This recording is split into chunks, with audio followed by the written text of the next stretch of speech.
আমার আজকে খুব ভালো লাগছে, আরো ভালো লাগতো আরো যদি ঐক্যবদ্ধ হয়ে আমরা এগিয়ে যেতে পারতাম। এটা ভোটের আগে আপনারা জানেন না হয়তো বাই ইলেকশনে গোপালপুর 2 নম্বর অঞ্চলে 15টা বুথে আমি একটা বুথে এজেন্ট দিতে পারিনি, বা আমরা হয়তো পারতে অক্ষম হয়েছিলাম, সক্ষম হয়নি।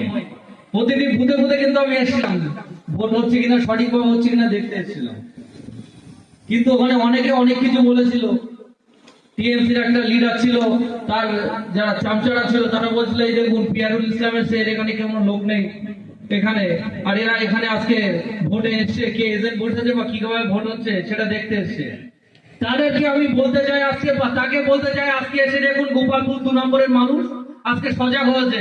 লোক আছে কিনা এই ইলেকশনে হয়তো মানুষ আমাদের ভোট দেয়নি, কিছু ভোট পেয়েছি, পরবর্তীতে হয়তো পাবো, কিন্তু প্রতিটি বুথে 2-1টা বুথ বাদ দিয়ে প্রতিটি বুথে কিন্তু আমরা এজেন্ট দিয়েছি। তাই আমরা চাই জোর করে ভোট না নিতে, মানুষ তাদের গণতান্ত্রিক অধিকারটা যাতে প্রয়োগ করতে পারে, এটা আমরা 2021 সাল থেকে চেয়েছি, বর্তমানেও কিন্তু চাইছি।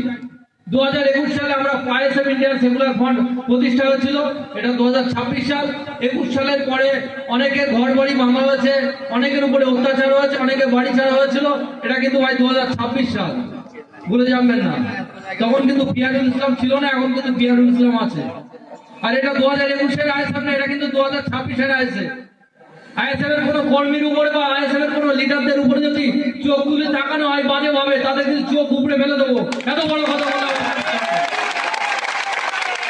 এবং আপনাদের সামনে বলে যাচ্ছি, আইএসএফ প্রতিটি বুথে শক্তিশালী সংগঠন তৈরি করবে। প্রতিটি বুথে আমাদের শক্তিশালী সংগঠন আছে, আর আপনার এখানে প্রতিটি বুথের কর্মীরা আছেন। আপনাদের সামনে কথা দিয়ে গেলাম, ইন্ডিয়ান সেকুলার ফ্রন্টের যেসব বুথের আমাদের সংগঠন আছে, কেউ যদি কোনো দুর্নীতি করে আপনারা একবার আমাদের কানে তুলবেন, আমরা সঙ্গে সঙ্গে দল থেকে সাসপেন্ড করে দিব। এটা কিন্তু ইন্ডিয়ান সেকুলার ফ্রন্টের নীতি এবং আদর্শ। আমাদের প্রথমে ভাবতে হবে ইন্ডিয়ান সেকুলার ফ্রন্টের নীতি আদর্শ কি। আইএসএফ এবং নওশাদ সিদ্দিকী ভাইজানের নীতি আদর্শ হচ্ছে সমাজ পরিবর্তন করা। আমরা কিন্তু সমাজ পরিবর্তন করতে এসেছি, আর সমাজ পরিবর্তন করে ছাড়বো। আজকে পিয়ারুল আছে, পরবর্তীতে অন্য কেউ থাকতে পারে, কিন্তু আমরা আমাদের মেন লক্ষ্য কিন্তু একটাই থাকবে, সমাজ পরিবর্তন। কিভাবে সমাজ পরিবর্তন হয়, এসটি এসসি ওবিসি মানুষদের কিভাবে উপকৃত হয়, তাদের কিভাবে সুবিধা হয়, এটা কিন্তু ইন্ডিয়ান সেকুলার ফ্রন্টের মেন লক্ষ্য থাকবে।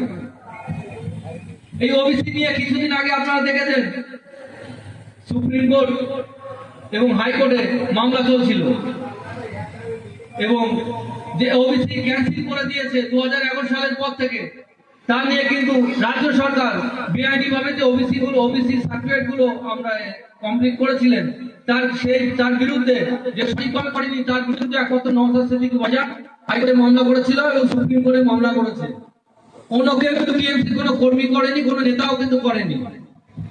আজকে ওবিসি সার্টিফিকেট না থাকলে কি হবে সেটা আপনারা হয়তো অনেকেই জানেন না।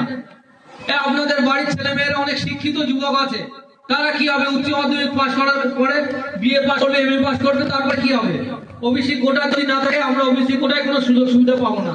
জেনারেল কোটায় আমাদের পরীক্ষা বসতে হবে, হাজার হাজার লক্ষ লক্ষ ছাত্র, তা কি করবে যদি ওবিসি সার্টিফিকেট না থাকে, ওবিসি কোটা না থাকে সর্বক্ষেত্রে।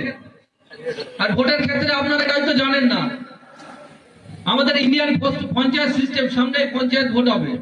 ইন্ডিয়ান পঞ্চায়েত সিস্টেম 3টে ভাবে বিভক্ত আছে, জেলা পরিষদ, পঞ্চায়েত সমিতি এবং পঞ্চায়েত, গ্রাম পঞ্চায়েত। তাই এখানে জেলা পরিষদ বলুন বা পঞ্চায়েত সমিতি বলুন বা গ্রাম পঞ্চায়েতে বিভিন্ন আমাদের এখানে লোক দাঁড়ায়, যে এসটি হতে পারে, সিট রিজার্ভ সিট এখানে থাকে, এসটি এসসি ওবিসি বিভিন্ন রিজার্ভ সিট থাকে, এবং মহিলা এসসি থাকতে পারে, মহিলা ওবিসি থাকতে পারে।